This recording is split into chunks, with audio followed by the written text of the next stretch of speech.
Hello बच्चों, let's read the question. Discuss the affinities of balanoglosses. In this question, the key concept is balanoglosses. If we talk about balanoglosses, basically it belongs to phylum Chordata and subphylum Hemichordata. Hemichordata. Basically इनकी जो body होती है ये cylindrical होती है. कैसी होती है? सिलेंड्रिकल होती है, इसीलिए हम इनको क्या कहते हैं? टंग वॉर्म भी कहते हैं. टंग लाइक शेप्ड होता है इनका, इसलिए हम इन्हें टंग वॉर्म भी कहते हैं. ये सैंड, सी वाटर के अंदर जो सैंड होता है उसमें बरो रहते हैं. They have proboscis neck and tail. They have proboscis neck and tail. Notochord जो होती है वो upper part of the body में पाई जाती है, लेकिन नर्व्स में कॉर्ड्स नहीं पाई जाती है. यानी कि जो नोटोकॉर्ड है that is found in the upper part of the body. In the upper part of the body. Now the question is, हमसे पूछा गया है that the affinities of hemi affinities of balanoglossus. तो बेसिकली अगर हम बात करते हैं इनके एफिनिटीज की, तो क्योंकि ये एक हेमिकॉर्डेट होता है, ये क्या होता है? हेमिकॉर्डेट. एंड बेलेनोग्लॉसिस जो होता है it shows a close affinity with echinoderms, echinodermata, annelida, पोगोनोफोरा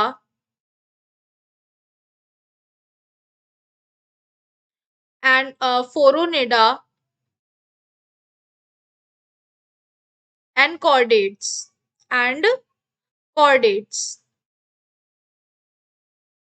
so now अब हम ये देखते हैं ये एनिलिडा के साथ कैसे अपनी एफिनिटी शो करता है. Affinity with Annelida. So basically Annelida के साथ ये क्या कैसे शो करता है? इसकी बॉडी कैसी होती है? वर्मी फॉर्म होती है, इसलिए ये एफिनिटी कैसी शो करता है? एनिलिडा के साथ शो करता है. इसमें सीलोम पाया जाता है, प्रेजेंस ऑफ सीलोम पाया जाता है, arrangement of blood vessels, blood vessels. Now अब हम बात करते हैं affinity with phoronis. Affinity with phoronis. तो अगर हम बात करते हैं फोरोनिस के साथ ये कैसी एफिनिटी शो करता है, so first of all what happened, इनमें क्या होता है? डिपोजिशन होता है सीलोम का, वेरी फ्यू बट होता है. Deposition of coelom.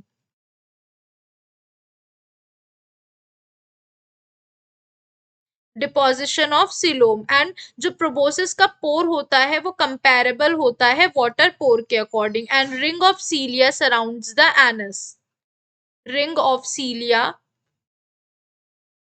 Surrounds the anus. तो ये इसकी सिमिलैरिटी हो गई इसके साथ. And if we talk about affinity with pogonophores, pogonophora, तो इसके साथ क्या करता है? दैट बेसिकली इसका जो नर्वस सिस्टम होता है इंट्रा एपिडर्मल होता है. ये दोनों की क्या है? सिमिलैरिटी है कि इसका नर्वस सिस्टम कैसा होता है? इंट्रा एपिडर्मल होता है.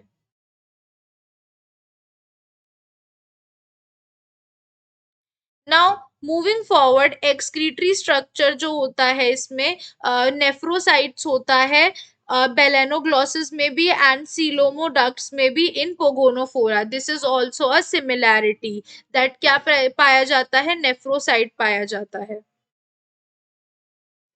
नाउ अब हम देखते हैं एकिनोडर्म्स के साथ इसका कैसा एफिनिटी होता है. तो अगर हम बात करते हैं एकिनोडर्म्स की, तो position of mouth and anus दोनों में सिमिलर है, माउथ एंड एनस की position. Also division of larval alimentary canal, division of larval alimentary canal, alimentary canal. Now moving forward, origin और डेवलपमेंट जो होता है सीलोम का, वो रिजेंबल करता है। नाउ अगर हम नेक्स्ट बात करते हैं, इसकी जो एफिनिटी होती है कॉर्डेटा के साथ, presence of gill clefts, presence of gill clefts, presence of lumen only in collar nerve cord, सिर्फ कॉलर का जो नर्व कॉर्ड होता है वहां क्या पाया जाता है, ल्यूमेन पाया जाता है। क्या पाया जा रहा है वहां पे, वहां पर पाया जाता है lumen. Now moving forward, feeding mechanism जो होता है एमोसीट लार्वा और कुछ एम्फीबियंस लार्वा में, दैट इज ऑल्सो। लेकिन अगर हम डिसिमिलैरिटी की बात करें तो कॉर्डेट्स में नोटोकॉर्ड पाया जाता है, लेकिन इसमें नोटोकॉर्ड एब्सेंट होता है, which is an important dissimilarity.